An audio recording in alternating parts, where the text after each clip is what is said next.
Alaikum, Shma, ça va? Donc je vais faire une vidéo concernant la semaine dernière. Il m'est arrivé quelque chose, alhamdoulilah. Alhamdoulilah, il m'a rien arrivé. Donc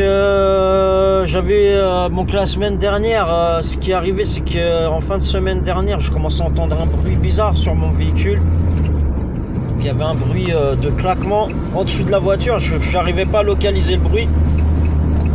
Donc ce que j'ai fait, c'est que j'ai attendu. Donc ce que j'ai fait, c'est que j'ai attendu de trouver où était le bruit, mais j'arrivais pas à trouver.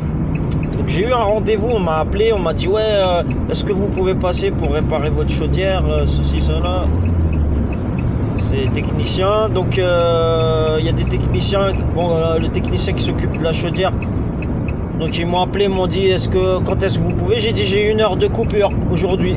Ils m'ont dit ah parfait, nous aussi on peut. Donc voilà. Et après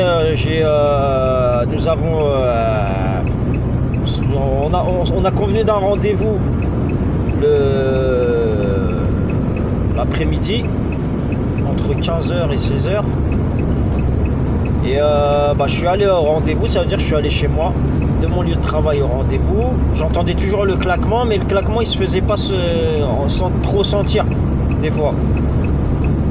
Donc je continuais, je suis arrivé chez moi, j'ai déjeuné, le monsieur il a fait le diagnostic parce qu'il n'a pas encore réparé. Ils ont commandé une pièce parce qu'il y a une fuite. Et en fait, j'ai repris mon véhicule après, quand tout est fini. Je suis retourné à mon lieu de travail. Et sur la route, en fait, je prends une départementale qui est limite à 80. Donc il y avait des véhicules qui étaient en bouche. Il y avait un bouchon. Des voitures, je sais pas pourquoi, ils voulaient pas doubler un autocar. Moi, j'étais obligé de doubler une par une.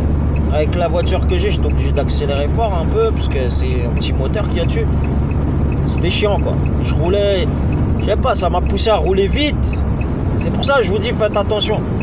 Je commençais à rouler vite et tout, et j'entendais le bruit qui se faisait de plus en plus fort. Et plus je me rapprochais du lieu de travail, plus le bruit ça grinçait en plus, ça commençait à grincer. J'arrive sur le lieu, et j'entendais ça grinçait.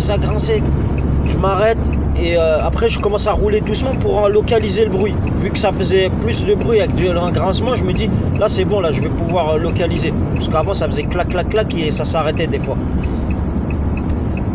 Je m'arrête, j'enlève les enjoliveurs parce que j'ai localisé, c'était à l'arrière. Et je vois quoi? Je touche les écrous, tous les écrous des 2 roues arrière dévissés. Wallah, j'étais choqué. Franchement, wallah, j'ai regardé ça, je fais ya Rabbi, alhamdoulilah. J'ai eu de la chance. Surtout les véhicules là qu'il y avait sur le chemin, j'étais obligé de doubler. Je sais pas si c'est bizarre quand même. Les gens ils peuvent d'habitude ils doublent et tout. Là, il doublait pas, il restait comme ça, un putain de bouchon. J'ai jamais vu un bouchon pareil sur cette départementale. C'est toujours vide. Wallah, ça m'a fait réfléchir. Je me suis dit, waouh, la chance que j'ai eue en fait. Après, j'ai revissé les écrous, tous les écrous, et la voiture, elle est bien. En fait, c'est les écrous qui étaient dévissés. Et je me pose encore la question, comment ça se fait? Parce que quand j'ai acheté la voiture d'occasion, le garage qui m'a vendu la voiture,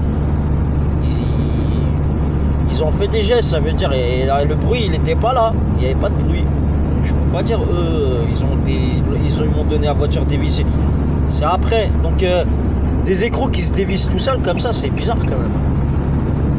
C'est bizarre. Vraiment dévisser, ça veut dire, wallah, je l'ai tourné à la main. Tous les trous des roues arrière. Vous imaginez le truc? Ça veut dire que même à 80, dans une départementale où il n'y a que des arbres, si vous commencez à doubler des voitures, s'il n'y a plus de roues arrière, imaginez le truc. Ou si les roues, le pire c'est que les roues elles commencent à se voiler, le cul de la voiture qui se voile. Vous avez déjà vu le drift? Imaginez la voiture elle bouge du cul comme ça. Là vous prenez un arbre sur le côté en plus. Là c'est un coup à faire des têtes à queue et voilà. Et là c'est la mort. C'est ou la mort ou être handicapé. Donc je vous préviens, quand vous garez votre véhicule dans des endroits vides,